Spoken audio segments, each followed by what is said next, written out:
A bebop prince in the Paisley Palace. Mainstream records, psychedelic years. In a 1971 Billboard interview, Mainstream's Bob Shad said, "The young, good acid rock musicians are really playing a form of jazz when they solo today. They are constantly searching for new techniques and sources of inspiration." How did a greatest generation jazzbo who made his name by working with Art Blakey, Vaughan, and Dinah Washington come to shepherd the psychedelic likes of the Tangerine Zoo and the Superfine Dandelion? People run around crazy town, seems they have found a place to groove on. As Mainstream Records founder producer and top dog, Bob Shad was mostly a man of jazz and R&B. But in the late 60s and early 70s, he was also a cheerleader for the psychedelic rock revolution. He wanted to produce good quality stuff. I don't think it mattered to him what genre it was. Says the late Shad's son-in-law and former Mainstream promo man, Maury Apatow. He was a risk taker. He wasn't afraid to say, "Okay, I'm gonna give this a try and see how it works out."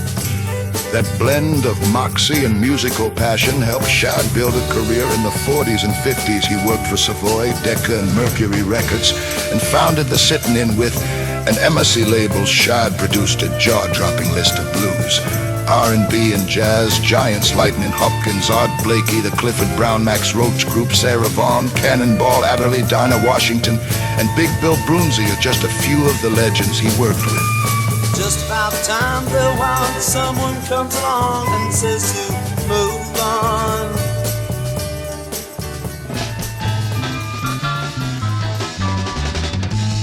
Shad started Mainstream in 1964, headquartered at 1700 Broadway in Midtown Manhattan. Outside of a handful of rock singles, Shad still concentrated on jazz and blues at first.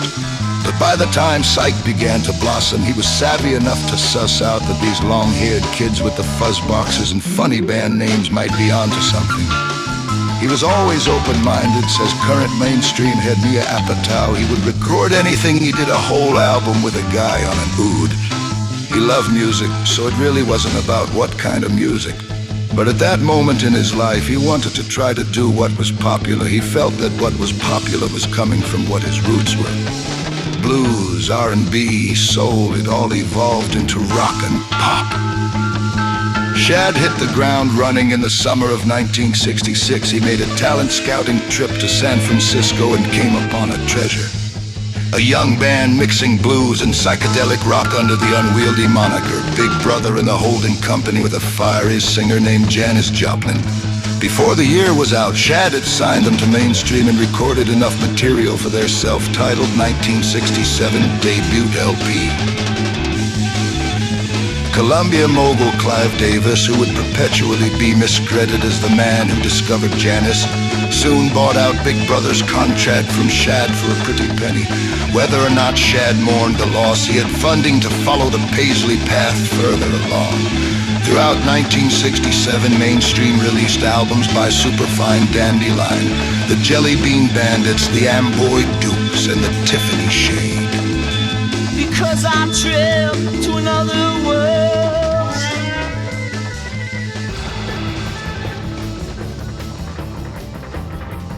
All of the above are adored by psych collectors today.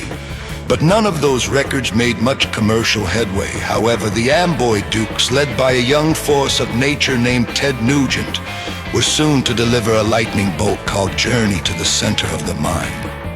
Destined to be a psychedelic anthem, Forevermore the Song, which was the title track from the band's 1968 album, reached the top 20 and made the Dukes a national name that would sort of open the door to get a little more recognition, says Maury. Like, okay, these guys put out the Amboy Dukes. They must know what they're doing. Come along if you care. Check out the Mainstream Records 10 CD boxed set to continue the liner notes of Sunday's its prize pen professional, Jim Allen. Come along if you dare.